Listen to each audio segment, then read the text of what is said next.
Okay, so as usual with videos I'm making these days, if the sound quality is not great, apologies in advance, but I'll just speak as directly and clearly as possible. Recently, there's been two high-profile events involving Russians that have attracted a great deal of nationalist sympathy within Russia, and understandably so. I'm saying that. Firstly was the assassination of Mr. Karlov in Ankara. And secondly was this tragic aviation incident in, I believe it was just off the coast of Syria. Now, that remains, I say incident because we don't know still whether that was a terrorist attack or whether it was just a technical aviation accident. But 92 people have been killed, and they were members of the Red Army Choir, world renowned. So this is obviously going to hurt Russia. There are a lot of families grieving, especially at this time over Christmas, and I sincerely, feel for them. It's an awful time to lose anyone. It's always an awful time, but especially at this time of year. Um, but there are things that have to be said, and I'm going to say them. This is my channel, and I say what I believe is important to say. Um, I guarantee you, it will only be a matter of time before Russia today tries to spin this tragedy in some way to attack the West. So they'll try to say, for example, the West doesn't care, or the West is even somehow responsible for it. They tried that one with the assassination of Mr. Karlov. They actually they actually accused Western media of being responsible for his death. So a fanatical gunman kills a diplomat. That's a responsibility of Western media. That shows to me it shows just how extreme Russian state propaganda will go to vilify the West. Now, what I want to talk about specifically, I could talk all day about how much I despise RT, and I'm going to mention that. But I want to directly challenge some of the thinking behind those people, especially in the West, who blindly follow Vladimir Putin and blindly follow Russia today. I can talk a lot about the network. Very easy to do because anyone with a brain can see just how insanely biased it is. But what I want to talk specifically about is the sheep who blindly believe it. Okay, so there's a video online, and it's maybe a few years old now, but it's basically entitled something along these lines. Vladimir Putin tells exactly who created ISIS. 10 million views and a lot of likes, and a lot of Putin sheep just lining up to congratulate Tsar Vlad. Of course, he's blaming the West and saying that the West created ISIS and all the rest of it. Now, I know that when the West decided to fund moderate rebel groups, at some point that money probably got into the hands of ISIS. I'm not disputing that. But I'm yet to see anybody produce evidence that as state policy, the West created ISIS. I'm yet to see evidence for that.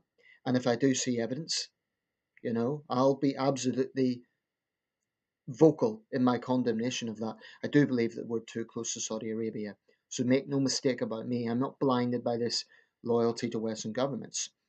But, and this is a big but, I am passionate about not falling into this trap that these idiots fall into of the world is black and white, and one side is the good guys and the other side is the bad guys.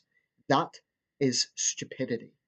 And what I find frankly infuriating is just how willing these people are to believe that anything Putin says. And I think this is nothing new.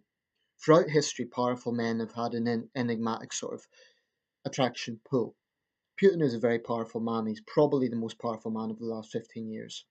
And I'm including, you know, three American presidents and Chinese presidents. Putin probably is the most powerful man in the world.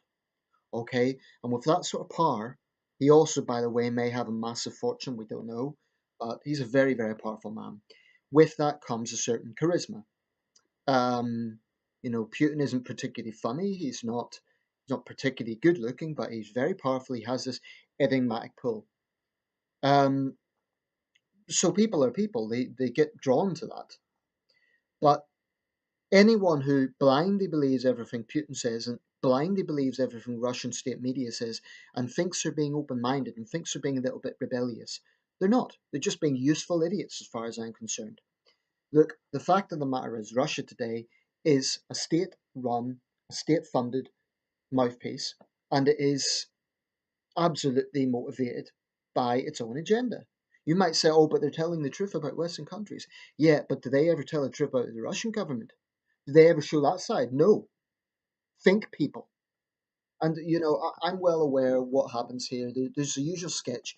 Anyone who has a different point of view than these morons, than these zealots, because that's what they are, is dismissed as being really pro-American and, oh, you must be in the CIA or whatever.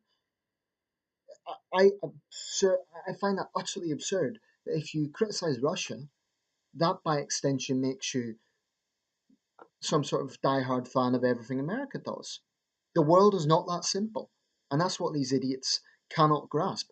I do find that people who follow RT do blindly believe it, and that is, I've mentioned this before, people who watch the BBC and CNN, for the most part, are not fanatical, die-hard followers of those networks. They might watch them, and yeah, they might be influenced by them, but they're not such die-hard supporters. When the Russian state mouthpiece, Russia Today, attacks mainstream media, this term mainstream media is a really phony term that needs to be challenged, because basically it's a way of saying that the other opinion is illegitimate. So what they're trying to say is we're not mainstream, we're rebels, except they're not rebels. They are Russian establishment. Establishment. That's what RT is. I think they're an utter disgrace to journalism. I hate them, to be quite honest. Not the individuals, but the network. I despise what it does. I really, it's one thing I must admit gets right under my skin, because it is just so, I wouldn't be bothered if so many people weren't blindly believing it, but that's the sad reality. A lot of people do. They think that, for whatever reason, whether they're into left wing politics or whether, and actually, there's a lot of right wingers support this as well. That's the interesting thing. This isn't just a domain of the left. There are right wing populists who, until they voted for Trump, would have been actually very interested in RT as well because it attacked Obama. So this is pure partisan politics. That's what motivates them to support Russia today. They're not interested in truth. All they're interested in is their partisan bullshit. That's what it is. And people need to wake up and see that. That is what it is.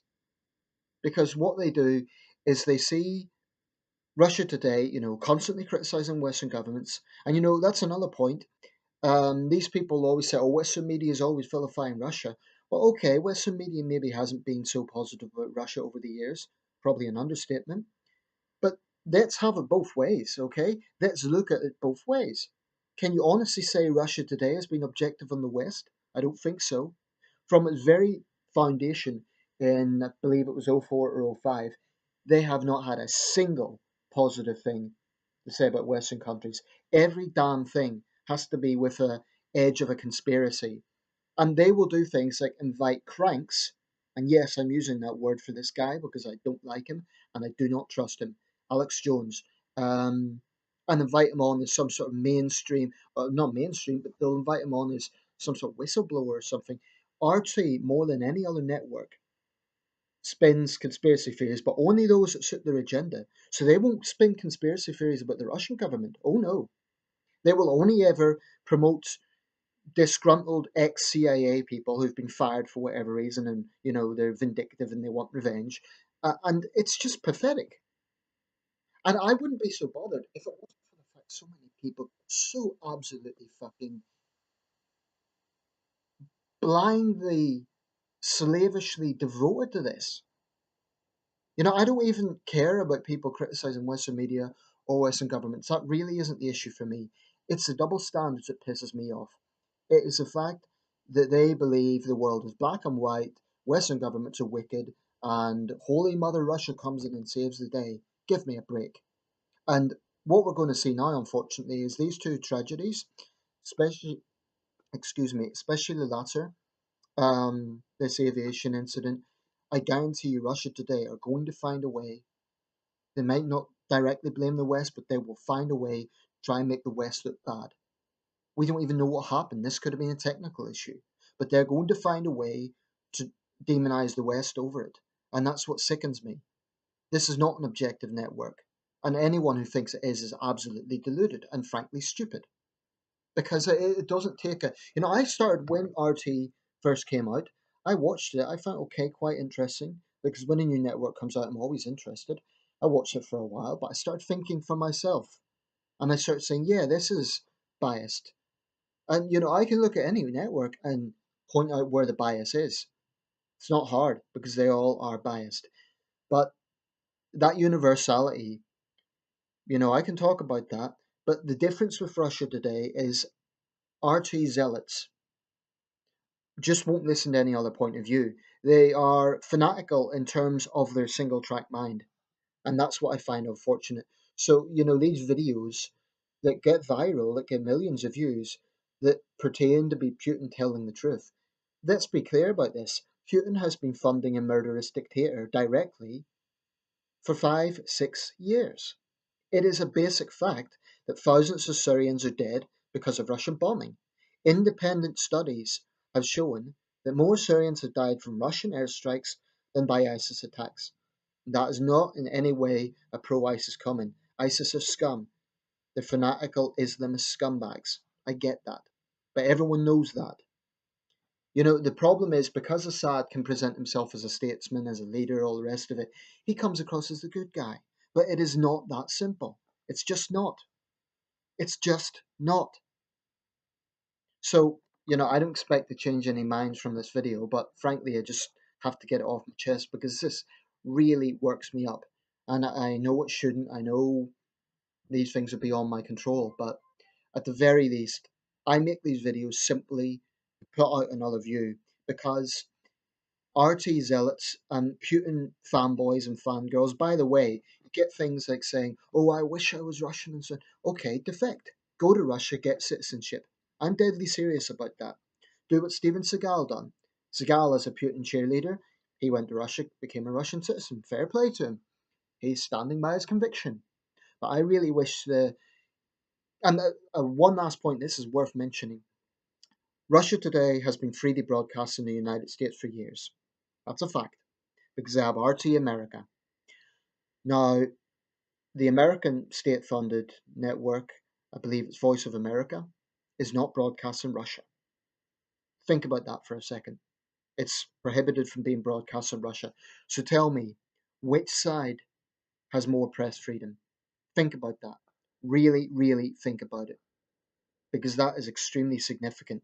Let's be clear, Russia is not some sort of little underdog bullied by big bad Uncle Sam. Russia is a very powerful country with a very powerful leader. And as a consequence, they have an extremely powerful state media. People might say it's not as powerful as the BBC or CNN, but the number of people I see being brainwashed by this network, I find it quite disturbing, to be honest. And it really, really works me up because, you know, these people are enjoying the sort of freedom that independent Russian journalists would not have. Because I guarantee you, any journalist that broke away from the state agenda in Russia would find themselves dead in a month, and it would probably be being blamed on Chechen gangsters. But when it comes to press freedom, Russia is one of the worst countries in the world.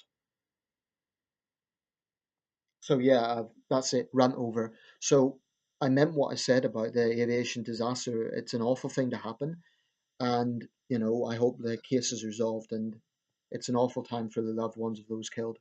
But I think it would be a disgrace if RT, like they usually do, find a way to vilify the West over this. You know, even when Ambassador Karlov was assassinated, they tried blaming the West, ignoring the fact that Samantha Power and Boris Johnson had immediately condemned that, which is what they should do, would be the conventional thing to do. But you know, if there's a big disaster in the West, I guarantee you RT would try to find a way to blame a Western government over it. Just complete hypocrisy.